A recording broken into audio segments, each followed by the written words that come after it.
Hi guys, welcome back to Fbmfox. In this video, we're going to go over how you can delete products from your eBay store. In the last video, we went over how to bulk upload products, right?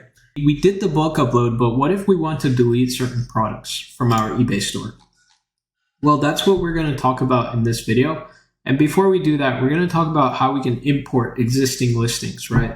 So a lot of you guys may have existing listings that are in your account, and how you can import them is simply by just hitting this fetch eBay area.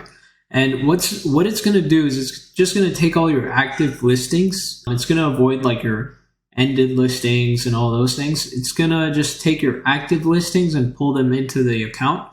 And once that's done, you can go ahead and add the supplier link. And what that's going to do is just be able to pull a supplier price, stock, all those things for your convenience. My account doesn't actually have any like new listings. It only has the ones from Fbmfox, but you can test it. What it's going to do is that this supplier link is going to be missing, and all these things are going to be missing. So what you have to do is go ahead and add that supplier link in. And what it'll have is it'll just have the eBay sales channel there. This is if you haven't listed an eBay product from Fbmfox and you're just pulling those products in. Now, how do you delete products? It's quite simple. You could just go into, I'm going to make it 50 products. That way I have a larger list of products to look at. Now I'm just going to select all my products, and remember, let's see which product went through. So this one went through. So it's available right now. There's 7 of them.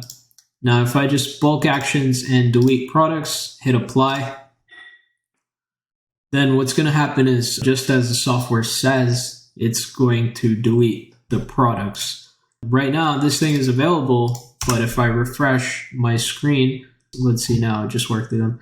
So now you can see that the listing was ended by the seller because the item is no longer available. So basically, it has deleted the item. We're good to go. So this video is very simple about how you can fetch products, import products from your eBay store into Fbmfox, and then delete existing listings from Fbmfox that will also reflect on your eBay. There's many things you could play with. You could set the stock to 0 or remove the sales channel. Essentially, put the product out of stock if you made it the stock to 0. And if you uncheck the sales channel, then what it's going to do is end the listing just like this. If you delete the product, it's going to end the listing just like that. So feel free to put up a few listings, then play around with the settings and see what changes. If you're using our software for Walmart, Shopify, eBay, Facebook shops, the settings should be similar and they should reflect in the same way. So if you guys haven't tried Fbmfox yet, please go ahead and do so. It's a 7-day free trial and only $29 a month after that. It connects to a whole bunch of marketplaces. It's becoming that all-in-one subscription for your reselling needs. So we've got Facebook shops, eBay, Shopify, and now Walmart. More videos coming on all of these, so stay tuned for that. And we'll see you guys in the next video. Have a great day. Bye.